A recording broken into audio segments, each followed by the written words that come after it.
My name is Emma, and ever since I made the decision to leave high school, I have dedicated myself entirely to my work. There was something burning inside me that I just had to pursue. Despite their concerns, my parents stood by me and supported my choice. I owe so much of where I am today to their unwavering encouragement. Lately, they've shared with me their thoughts of potentially letting go of our family home, a place steeped in history passed down from my grandparents. Though it's been updated over time, the wear and tear of many years is starting to show. With my parents aging, they're contemplating a move to a more accessible apartment and the possibility of saying goodbye to our beloved family house. As I came to terms with the reality of our aging family home, I suggested to my parents that we find a new place to live together. I acknowledged that my own life might take me in different directions, possibly towards marriage, but I wanted to repay my parents for their unwavering support while still honoring the choices I made in my youth. And so we made the transition to a new apartment. This new space offered us more rooms than our old house, and its elevated position delighted my parents with its panoramic views and the added bonus of a hobby room. As we settled into our new home, enjoying the peace and harmony of our shared space, I received an unexpected call from my younger sister, Jane, a relationship strained by her lingering disapproval of my past decisions, particularly my choice to leave high school. "Why are you quitting high school, Emma?" Jane's voice dripped with disdain. "I don't want any of my friends to find out that my sister dropped out of high school because it's embarrassing. From now on, pretend we don't know each other." Despite attending different high schools, Jane seemed to regard my decision to leave as a stain on her reputation. With her nose perpetually pointed upwards, attending a more prestigious school, she never missed a chance to belittle me. Her favorite refrain, "Emma is stupid," echoed through our conversations, each insult eroding my confidence a little more. Her words cut deep as she mocked my ambitions, taunting, "There's no way you're going to succeed in what you want to do. You can't even understand that, Emma, because you're stupid." Enduring Jane's constant barrage of criticism became unbearable. Every day felt like a battle as she reminded me of the disappointment I brought upon our parents. Exhausted and fed up, I resolved to forge my own path. As soon as I started earning money from part-time jobs after dropping out of high school, I packed my bags and left home, determined to prove Jane wrong. 10 years had passed since then, and in that time, Jane had also departed from home. Our once tenuous connection had dwindled to nothing, and even as she embarked on her college journey solo, her ties to our parents grew increasingly faint. When the decision arose to demolish our family home, my parents sought input not only from me but also from Jane. Yet her response was curt and indifferent. "I don't care about that old house. Do whatever you want." My parents were left bewildered, grappling with the question of why Jane had become so distant.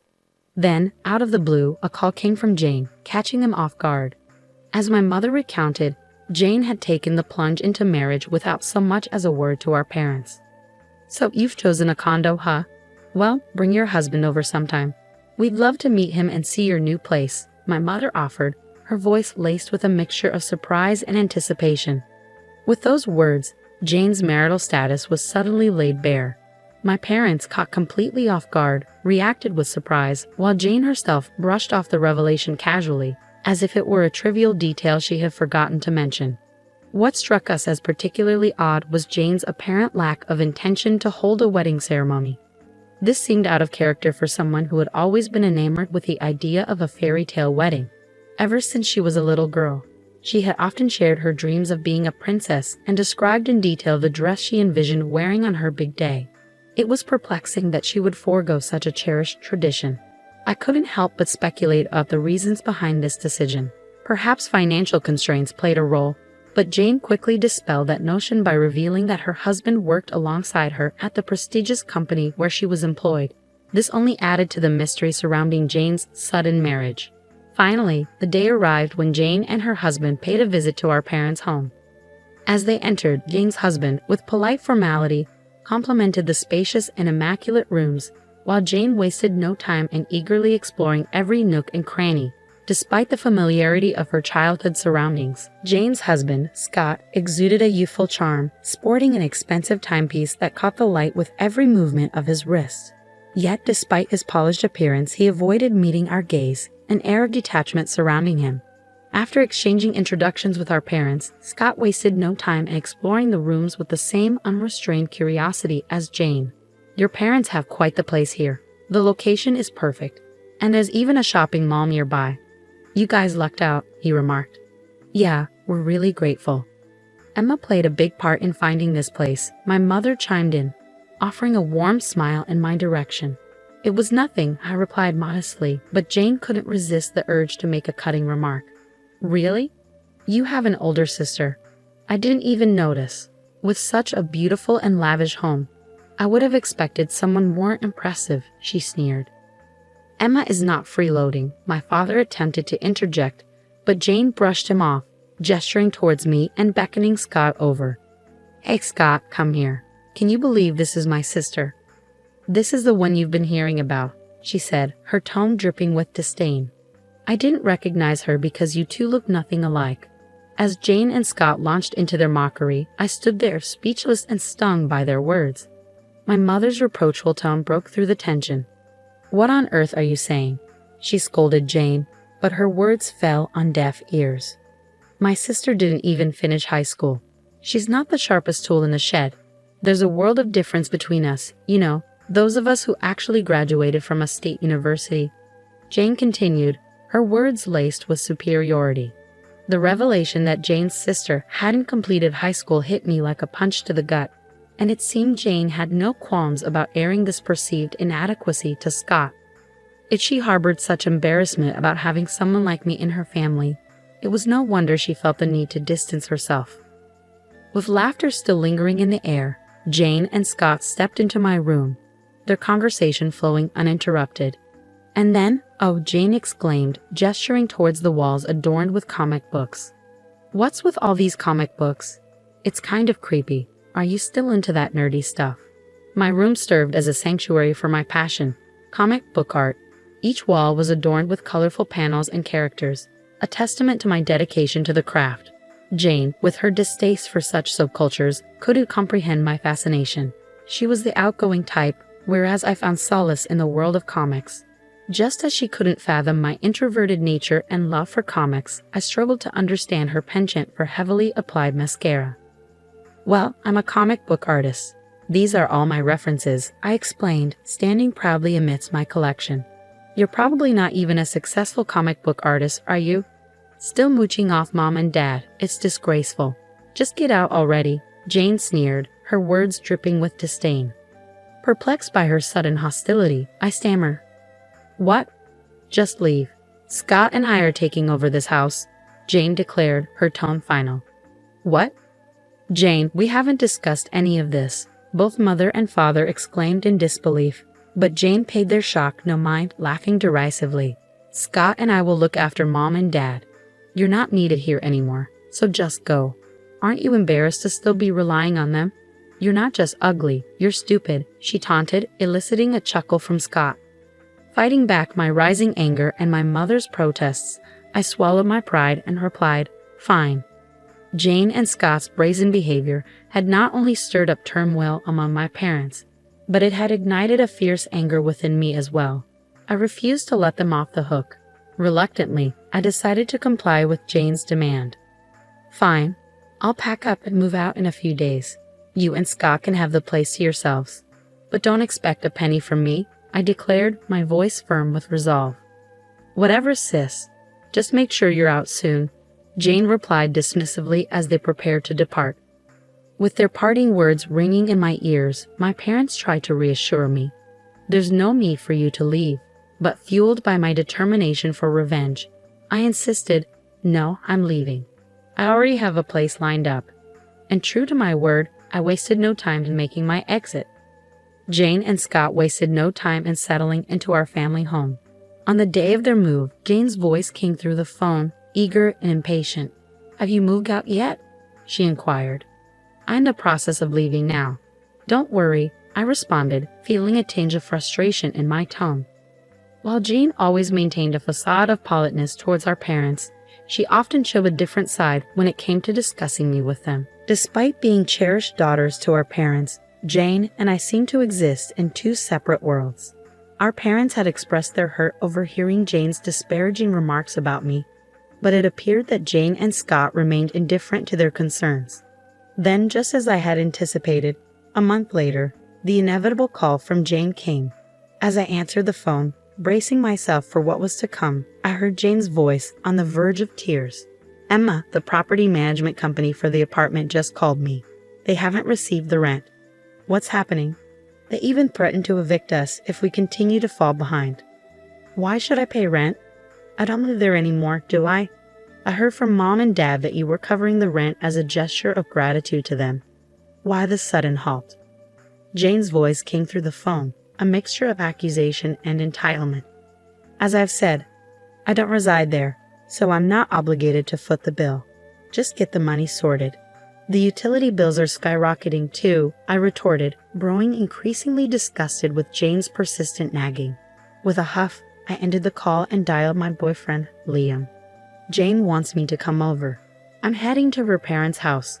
I informed him, my frustration evident in my tone. "Okay, I'll join you. I've been concerned about you, Emma, and it's been too long since I've seen your parents," Liam replied, his voice filled with genuine care. Following my departure from my parents' home, Liam had generously offered me a place to stay. As we contemplated the possibility of marriage, this past month had served as a valuable trial period for us. Accompanied by Liam, I arrived at my parents' house. As I reached for the door, it swung open, revealing Jane, her face flushed with anger. "Did you bring the money? It's only right to pay our dues and show gratitude to our parents," she demanded, her tone sharp with irritation. "Do you think I'm just a struggling cartoonist, Jane? How do you expect me to afford rent for such a luxurious apartment?" I challenged, my frustration simmering. "Well, I don't know, but you've been managing to pay it so far, haven't you? Please just pay the rent and the bills," Jane retorted stubbornly, her tone defensive. "I refuse," I shot back, turning to face both Jane and Scott. "You both work for reputable companies, don't you? Why can't you cover your own expenses?" I pressed, noticing Jane's hesitation, which hinted at a lack of funds. Jane was clad in designer attire from head to toe, and Scott sported an expensive-looking watch, their outward appearances suggesting financial stability. "Isn't it the case that Jane and Scott can't afford the rent, rather than simply choosing not to?" I pointed out. "You claimed you wanted to take care of Mom and Dad, yet I've heard you've left all the household chores to Mom. Aren't you and Scott just living off of them?" My words struck a nerve with Jane, who bit her lip in discomfort. Scott, his gaze fixed on Liam rather than me, responded with a trembling voice. "Why is Liam here?" Scott's voice held a note of surprise, while Jane's expression remained unreadable. Liam, who had been observing the exchange with a concerned expression, then stepped forward with a friendly smile. "Hello there. Yes, as you may already know, I'm dating Emma with the intention of marrying her," he introduced himself calmly. "What? Emma and Liam are dating? What's going on?" Scott's tone was incredulous, his confusion evident as he turned to Jane for clarification. "Don't you know? He's a voice actor from that anime that caused such a stir in society. You've probably seen him on TV," Jane explained casually. "What? Why is my sister dating someone like him?" Scott's agitation was palpable. "It's because Emma is the talented artist behind the original story for that socially influential anime," Jane revealed matter-of-factly. As Liam gently explained my accomplishments, Jane's expression shifted from disbelief to shock. In reality, I had a successful series in a boys' magazine, which had garnered widespread acclaim, becoming a societal phenomenon. Even Jane, who wasn't particularly knowledgeable about comics, recognized the title and paled, seemingly regretting her past underestimations of me. With Jane now aware of my financial success, I couldn't help but sigh at her sudden change in attitude. Addressing Jane and Scott, I spoke firmly. "If you can't afford the rent, then it's time for you to leave. I'll be expecting a 1 month's rent from you later." "Don't say that," Scott interjected hastily. "We got caught up in gambling and ended up losing a lot of money." It emerged that Jane and Scott had become entangled in gambling, squandering their funds on slot machines. Their decision to move in with their parents was driven by financial hardship, exacerbated by borrowing money from dubious sources. Most of their earnings were being funneled into repaying these debts, a revelation that left me reeling with shock. I have no intention of aiding Jane, who has continually belittled me. Our parents are relocating, so it's time for you and Scott to vacate immediately. I won't tolerate any further burdens on Mom and Dad. Why are they moving? So you two won't come running to them in need? I can easily envision debt-ridden Jane causing further strife for our parents. If you don't depart promptly, I'll have no choice but to charge you for the second month's rent as well, I declared firmly, leaving no room for negotiation. Reluctantly, Jane and Scott acquiesced with a begrudging okay, and the tense gathering disbanded. Later, my parents, who had been absent during the confrontation, reached out to Liam to extend their apologies. But Liam seemed unperturbed.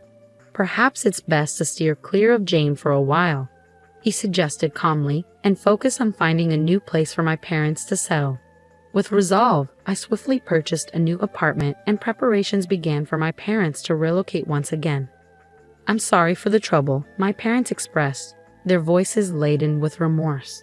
It's only right to repay the kindness you both showed me when I made the drastic decision to drop out of high school.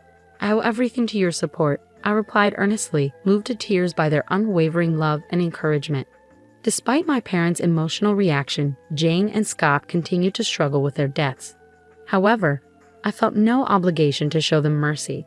Therefore, I insisted on full repayment for the rent and utilities I had covered on their behalf. Despite my demands, Jane and Scott failed to repay the money and ceased responding to my calls. Determined to recoup what was owed, I contacted their workplace directly, eventually securing the payment. Unfortunately, this exposed Jane and Scott's financial struggles to everyone at their company, leaving them feeling uncomfortable and exposed. In the midst of these challenges, Liam and I embarked on a new chapter together, eventually tying the knot with the blessings of our parents. Despite severing ties with Jane and Scott as blood relatives, I harbored no ill will towards them and wished them strength and resilience in their endeavors. As for Liam and me, we have found happiness and fulfillment in our shared life together.